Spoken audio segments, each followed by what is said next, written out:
Know the top stories of the day. Understand the issues that matter. This is Manila Bulletin News on Web. Your quick rundown of top news in the country and around the world. Manila Bulletin, celebrating 120 years of timely stories and timeless truths. Be fully informed.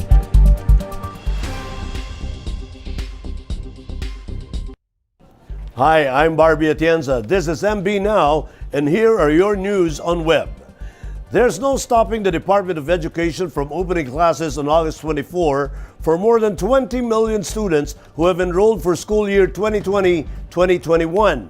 Secretary Briones said she understands the fears of parents caused by the COVID-19 pandemic, but she believes that the Education Department have enough reasons to open classes this year. Here is Argel Geducos for the story. Tuloy pa rin, tuloy talaga on August 24 ang opening ng classes. There's no turning back when it comes to the opening of classes come August 24.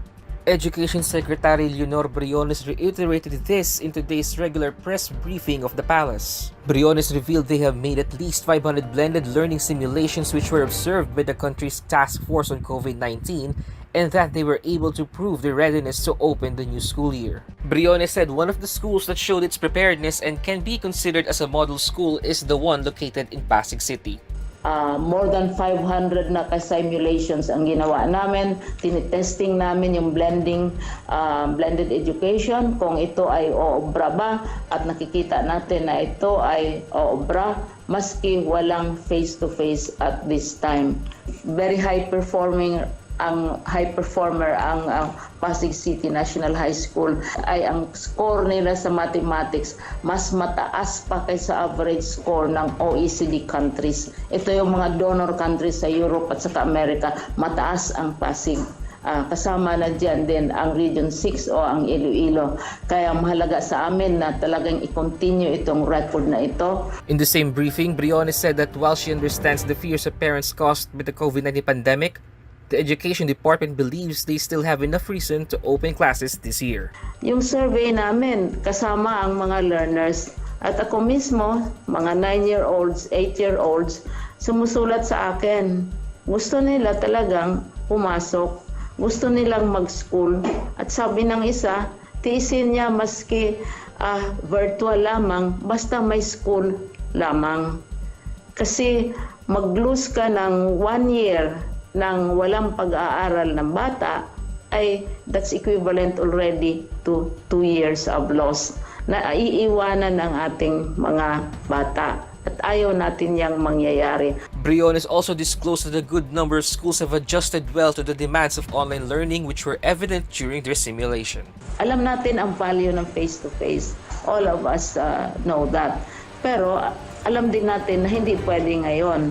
So, without prejudicing, like I said kanina, na we have certain schools which are very, very high-performing.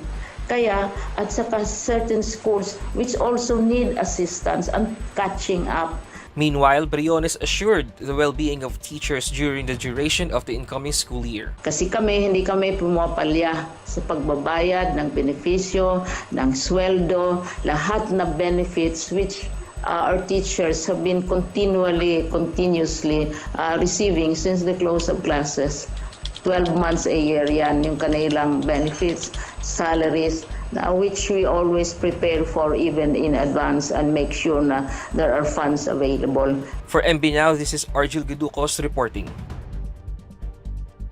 The Department of Education has agreed to convert their classrooms into isolation facilities in anticipation of possible surges in COVID-19 cases in the coming weeks. National Task Force Chief Implementer Carlito Galvez Jr. revealed this today during the regular palace press briefing. Galvez said the local government units would now be allowed to use half of their school's capacity as preparation for a potential surge in COVID-19 cases once the government relaxes the lockdown next week. Metro Manila and neighboring provinces are currently under modified enhanced community quarantine or MECQ until August 18, and that the government is poised to downgrade the lockdown to the more relaxed general community quarantine or GCQ after August 18. But Education Secretary Leonor Briones wants to make sure proper structures will be put in place, which must be done by experts of the National Task Force. At nagpapasalamat po kami kay Sec Liling dahil pinayagan na po niya na magkaroon po tayo ng 50% na isolation facility. Malaki pong tulong po ito para po sa atin na yung lahat ng mga LGUs ay pwede na pong gamitin ang ating mga eskwelahan bilang isolation facilities. 50% po sa lahat po. Ang bottom line dyan is the Department of Health and the IATF dahil that's their area of competence. Basta mag-usap kami kung which ones they find useful or responsive kasi we might be worsening or exacerbating the problem if we just give any school that we like to give. The general availability of the much-touted COVID-19 vaccine of Russia may not happen this year. According to presidential spokesperson Harry Roque, Russia's supposed vaccine called Sputnik V will still have to undergo clinical trial phase 3 later this year. Roque said the Philippines has been chosen to be one of the countries that will participate in the clinical trial that will happen from October this year up to March 2021. Should the vaccine get to prove its efficacy by March 2021, it may get its approval from the Food and Drug Administration by May 2021. Recently, President Rodrigo Duterte agreed to make himself available to take the first Russian vaccine shot once it gets FDA approval in the Philippines. Well, sabihin na lang natin na ito naman pong Gamaleya vaccine is only one, no? Marami na pong mga vaccine na nasa third phase na of clinical trials, no? So baka meron mo naman pong mauna pa. Dahil ito pong Gamaleya, sisimulan pa lang ang third phase, no? The Department of Interior and Local Government appealed to Congress for 5 billion pesos for the hiring of 50,000 contact tracers under Bayanihan to recover as one bill. DILG Secretary Eduardo Año, in a letter to Senate President Vicente Sotto III and Senate Majority Leader Juan Miguel Zubiri, proposed the hiring and training of qualified and competent persons to serve as members of contact tracing teams starting September with a corresponding budget requirement of 5 billion pesos. He noted contact tracing efforts are already being conducted by more than 7,000 contact tracing teams with a total of more than 85,000 contact tracers. Año stressed the need to hire at least 50,000 more to meet the WHO recommended ratio of one contact tracer for every 800 people. Under the DILG proposal, the minimum qualification standards for a contact tracer are graduate of a bachelor's degree on allied medical courses or criminology, 1 year relevant experience, and 4 hours of relevant training. Second priority will be given to those who have completed at least 2 years of college education in medical or criminology-related courses, provided they have the relevant training and experience. In Metro News, NCR likely to return to GCQ according to Mayor Olivares. Vendors selling overpriced face shields in Manila may be summoned, warns city government. And 3,000 pesos incentive speeds up contact tracing in San Juan. More from this report. National Capital Region is likely to return to general community quarantine if the number of coronavirus disease cases continue to decrease. That is according to Metro Manila Council Chairman in Parañaque, Mayor Edwin Olivares. In his television interview, Olivares said the implementation of the modified enhanced community quarantine has been effective in the region. He cited that under MECQ, it managed to control the mobilization of people, and LGUs implemented the home quarantine pass and allowed only authorized persons outside residence to leave their homes. Earlier, Defense Chief and National Task Force on COVID-19 Chairman Delfin Lorenzana said the NCR could be placed under DCQ after August 18 to also allow more people to return to work. Vendors caught selling overpriced face shields in Manila may be issued show cause order to explain before the city government, according to the Bureau of Permits Director Levi Pacundo, after receiving complaints that some businesses in Manila sell face shields for 100 each. The Department of Trade and Industry has yet to release the suggested retail price of the face shields, but Facundo said its price should not go beyond 25 pesos. Facundo also advised the public to take extra precautions when buying medical equipment online to avoid being scammed. Meanwhile, the Manila City government is distributing free face shields to vendors in a bid to prevent the further spread of COVID-19. The San Juan City government's 3,000 pesos incentive program for coronavirus patients checking into the city's isolation facilities is a big factor in speeding up their contact tracing efforts. Zamora said the move has sped up the local government's contact tracing efforts as corona cases continue to swell in the metropolis. The incentive eases the concern of family breadwinners who fear losing their jobs while isolated. San Juan City government plans to oversee the testing of an average of 500 to 700 people a day now that pandemic task force has delegated the handling of mega swabbing facilities to the local governments. Zamora also said the city has 4 dedicated quarantine facilities to house coronavirus patients, and should the number of positive cases increase, the city will use schools within the vicinity of COVID-19 hospitals to house them. Here are the top news in other parts of the country. COVID-19 isolation units to be established in Kalinga. DOH in Western Visayas identifies 14 areas with local COVID-19 transmission. And the Southern Philippines Medical Center dismisses PhilHealth controversy involving 326 million pesos compensation as baseless. More in this report. Isolation units for positive cases of coronavirus disease worth 21 million pesos will be built by the Department of Public Works and Highways Lower Kalinga District Engineering Office in Tabuk City and Rizal Town to augment the needed isolation facilities to help control the spread of the disease. DPWH Lower Kalinga District Engineering Office Assistant District Engineer Ruby Uyam said the 2 localities are being prioritized due to the continuous arrival of locally stranded individuals and the growing number of COVID-19 positive cases. The off-site dormitories are being constructed around the country to augment the needed isolation facilities in various local government units as the country continues to deal with the increasing COVID-19 cases. The Department of Health Eastern Visayas Center for Health Development has identified 14 areas with local transmission or locally acquired cases and reported 2 new deaths in the region.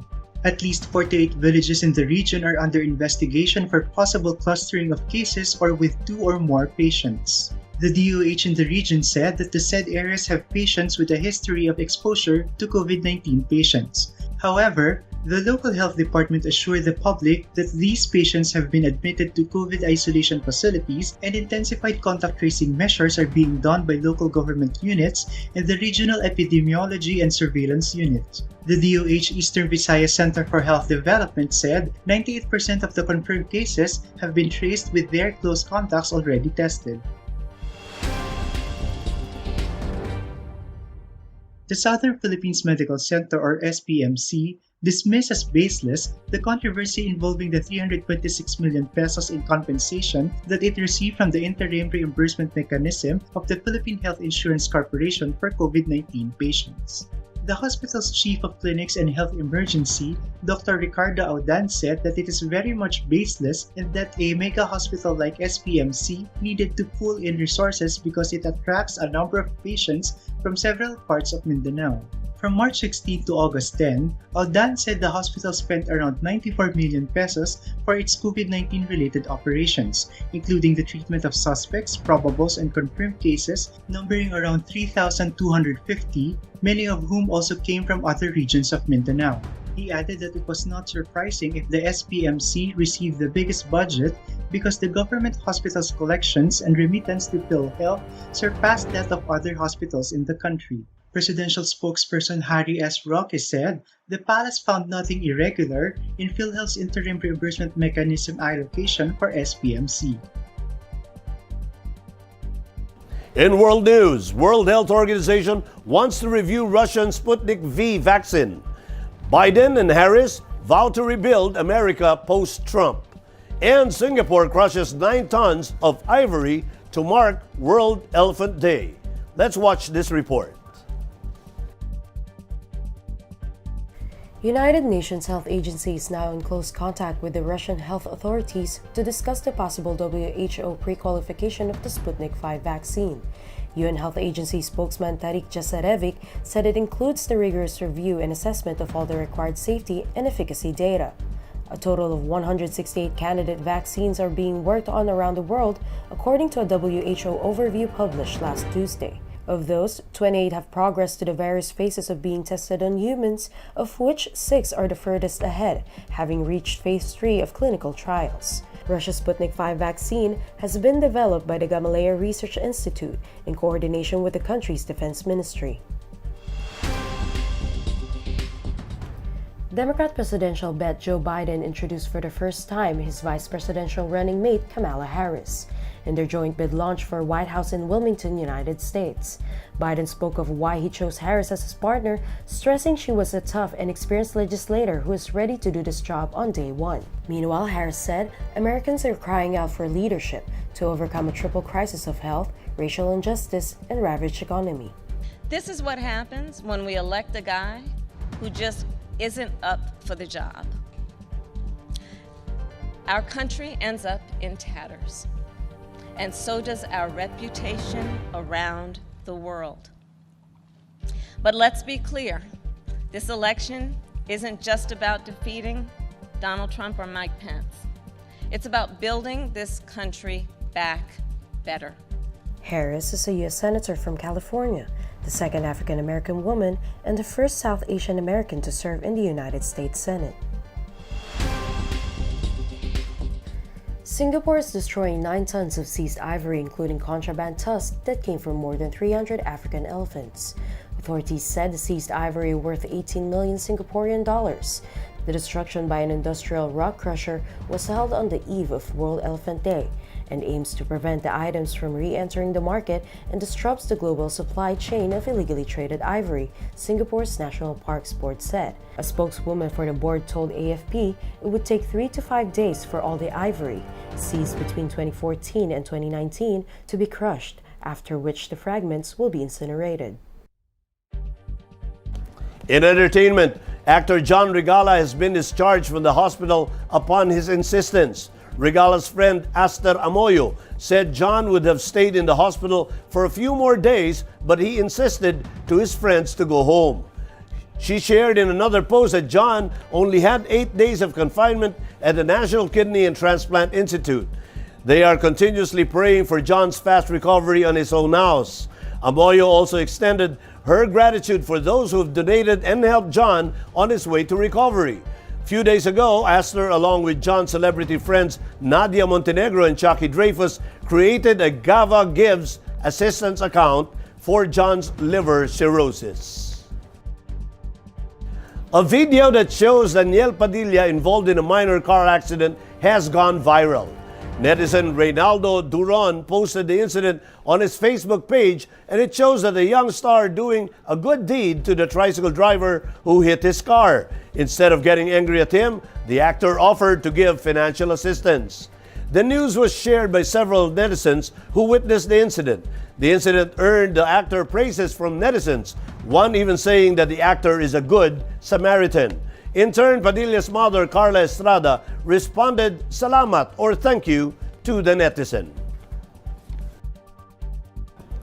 And in sports, Kai Sotto's G League coach Brian Shaw already has seen comparisons between the 7'2" phenom and Nikola Jokic, a current star of the Denver Nuggets.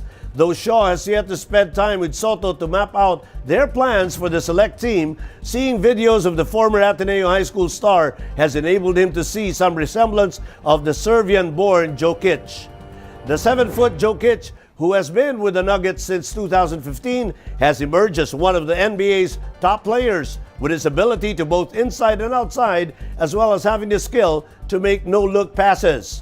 Sotto decided last May to join the G League squad instead of accepting offers from any U.S. NCAA Division I school, a move seen as a preparation for his possible entry in the NBA as early as 2022. For Shaw, a former NBA veteran who won the championships for the Los Angeles Lakers, he hopes to give Sotto and his other players like Phil-American Jalen Green tips to not only improve his skills but also prepare him for the NBA grind.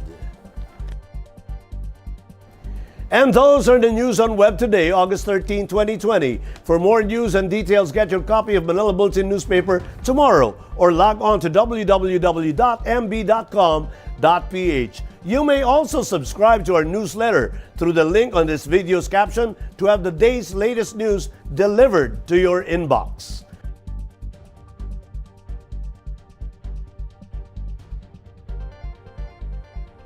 I am Barbie Atienza for Manila Bulletin, celebrating 120 years of timely stories and timeless truths. Join us again tomorrow. This has been MB Now. Be fully informed.